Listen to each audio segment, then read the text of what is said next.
نبی کریم صلی اللہ علیہ وسلم نے فرمایا، اللہ تعالیٰ شعبان کی 15ویں رات آسمان دنیا پر نزول فرماتا ہے اور بنو کلب کی بکریوں کے بالوں سے بھی زیادہ لوگوں کو معاف فرما دیتا ہے، لیکن بعض لوگوں کی مغفرت نہیں ہوتی، جیسے شرک کرنے والا، کینہ رکھنے والا، قطع رحمی کرنے والا، والدین کا نافرمان، تکبر اور ضد میں مبتلا شخص۔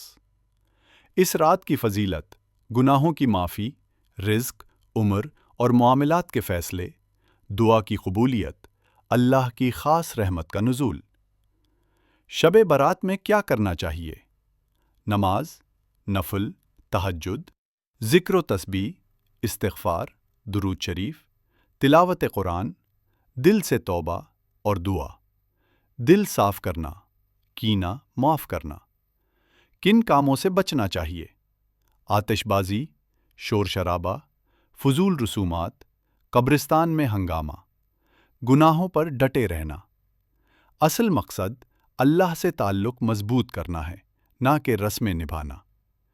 یا اللہ، اس مبارک رات میں ہمارے گناہ معاف فرما، دلوں کو صاف کر دے، ہمیں نبی صلی اللہ علیہ وسلم کی سچی محبت نصیب فرما اور ایمان پر خاتمہ عطا فرما۔ آمین۔